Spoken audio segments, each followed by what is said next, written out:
Jadi Kodrat tuh kalau buat saya pribadi kayak gambaran dunia sekarang yang udah horor. Gitu. Bagaimana kejahatan dan kebaikan Bener. selalu ada gitu. Mohon perhatian. Eits, sebelum nonton, subscribe dan nyalain loncengnya. Biar makin asik. Selamat nonton. Halo Sobat 21, saya Vino G. Bastian. Di film Kodrat saya berperan sebagai Kodrat. Saya Marsha Timothy, di film Kodrat berperan sebagai Yasmin.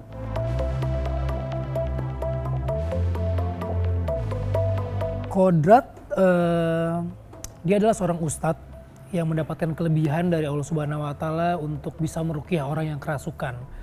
Nah, dalam suatu kejadian dia gagal meruqyah. Dan disitulah pertentangan batinnya dia, apakah benar dia sudah sampai di titik seorang ustadz, apa sebenarnya belum gitu. Nah, disinilah perjalanan Kodrat dimulai gitu di film Kodrat. Kalau saya sebagai Yasmin itu seorang ibu 2 anak yang tinggal di satu desa, di mana desa itu di masa-masa itu memang mengalami wabah, mengalami banyak yang kerasukan. Yang menarik dari apa yang saya perankan adalah mungkin bagaimana Yasmin ini menyikapi keadaan keluarganya dengan 2 orang anaknya, di mana salah satu anaknya itu lumpuh dan memang sangat khawatir karena kejadian banyak yang menimpa tetangga-tetangga ya. Jadi cukup mencekam gitu keadaannya buat dia.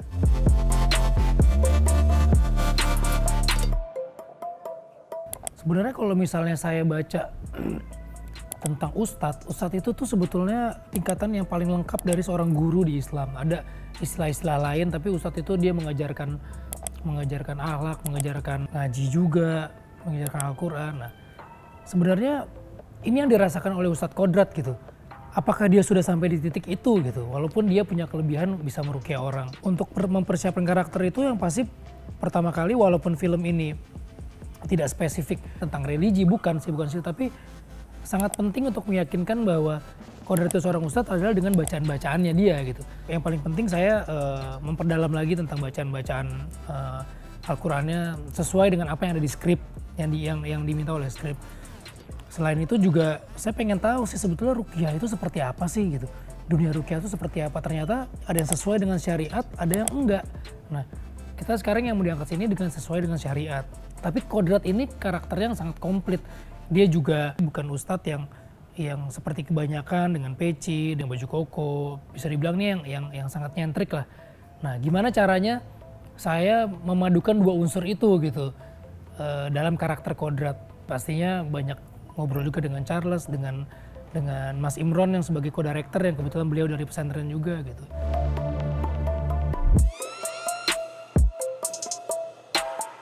Pastinya setiap project baru itu adalah yang baru buat kita gitu. Kita berdua di genre ini tuh pertama kali. Vino bener-bener pertama kali main horor dengan karakter yang sangat menarik buat kita berdua. Buat Vino, buat saya juga ada pengalaman baru, cerita yang sangat unik, peran yang belum pernah saya lakukan sebelumnya. Jadi sebersemangat itu. Kebanyakan film horor itu kita datang ke suatu tempat, ada penghuninya. Di film ini, ustadz itulah yang mau diceritakan. Perjalanan tentang si ustadz itu. Bisa dibilang suka dukanya dia, bisa dibilang perjuangannya dia, gimana sih dalam menegakkan agama maupun melawan dari makhluk-makhluk jahat yang kita bilang gaib itu, setan dan lain sebagainya. Nah, ini yang buat saya udah lama nih kita nggak punya film horor yang karakternya seperti ini gitu.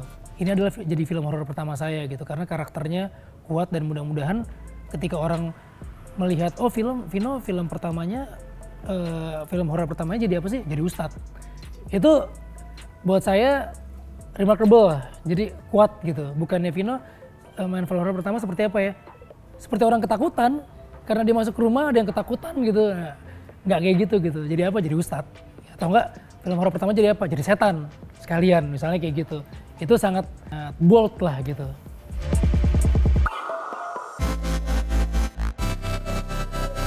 Sosok karakter Ustadz Kodrat ini gitu memang menggambarkan seorang ustadz yang punya kelebihan tapi tidak dilupakan bahwa dia juga manusia gitu, mengalami banyak. Itu yang kamu cari kata-katanya. Ya, aku yang menemukan. Biar bagaimanapun yang namanya ustadz, dia bukan nabi, dia bukan Tuhan, bukan yang sempurna gitu. Bagaimana dia mengalahkan ketakutannya, mengalahkan apa aja yang dirasakan manusia kan dia juga merasakan gitu. Jadi sangat menarik karena memang itu tidak ditutupi gitu, bahwa tidak melulu dikasih lihat yang kayak sempurna atau kuat sekali atau bagaimana gitu. Semua tuh ada sisi rapuh, ada itunya gitu. Itu yang saya suka ya dari cerita ini.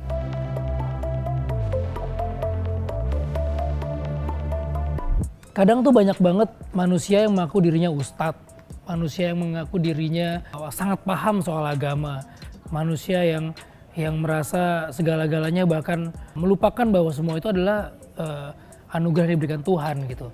Nah, setiap manusia mau naik level itu pasti ada ujiannya.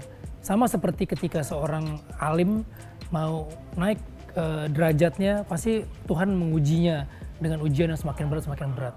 Ya, dan bagaimana banyak sekali orang-orang yang berkedok orang suci gitu, ustadz, tapi sebenarnya menggunakan posisi itu untuk kejahatan, untuk kepentingan pribadi gitu, menggunakan nama agama untuk hal-hal yang demikian. Jadi ini juga kayak banyak digambarkan di film ini. Karena banyak banget simbol-simbol atau metafor yang dibuat oleh Charles Ghazali sebagai sutradara tentang kehidupan kita sekarang ini gitu, kehidupan di dunia ini. Kan kadang-kadang di dunia ini kita udah nggak pernah tahu nih mana yang jahat, mana yang benar. Kadang sifat manusia lebih iblis dibanding iblis gitu kalau sekarang. Nah, itulah yang sebenarnya mau diceritakan lewat Kodrat. Jadi Kodrat tuh kalau buat saya pribadi kayak gambaran dunia sekarang yang udah horor. Gitu. Bagaimana kejahatan dan kebaikan selalu ada gitu. Gak usah cari film horor, dunia ini udah horor banget gitu. Itulah kira-kira metafor dari Kodrat ini sendiri.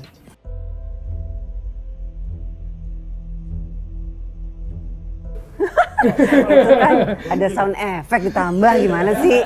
Kayak nggak tahu film aja. tapi emang kalau saya yang baru pertama kali main film horor ngeliat itu excited banget. Jadinya kayak gini ya kalau main film horor ya. Maksudnya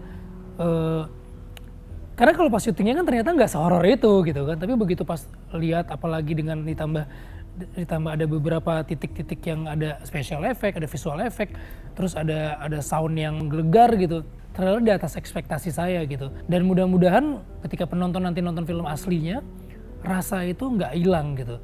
Karena buat saya, ketika saya nonton filmnya, ustadz yang keren gitu, naik motor gitu kan, maksudnya pertama saya bilang sama Charles, ini gue kayak renegade gak ya? Tapi ternyata pas nonton ini, oh enggak sih, ternyata ini punya satu angle yang beda sih. Iya, ada sedikit perubahan di karakter mungkin nanti. Itu dari baca skripnya juga udah kaget ya pas ada adegan itu ya? Ketika ada adegan itu dan iya, kita tuh dari selesai syuting kita udah menunggu-nunggu banget dan selalu menagih kepada sutradaranya untuk kapan trailernya, mau lihat trailernya gitu. Dan ketika akhirnya dikasih lihat,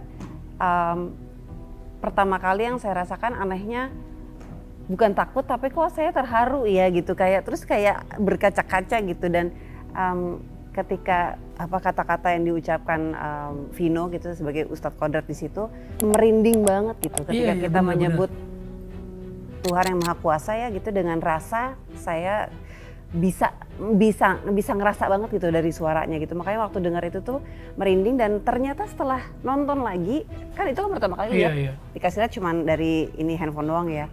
Terus kita lihat lagi di layar lebar 2 kali dan ternyata itu masih terus-terusan gitu merinding itu. Rasa yang ketika dilakukan ketika syuting itu, ketika benar-benar dengan perasaan, saya percaya bahwa itu pasti akan nyampe gitu. Akan nyampe ke pendengar dan penontonnya. Itu ya itu nggak bisa dipungkiri ya.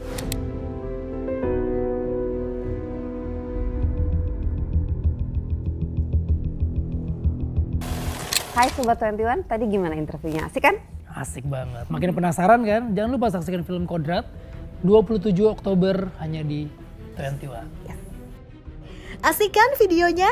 Jangan lupa like, subscribe, dan komen ya. Sampai jumpa di video selanjutnya.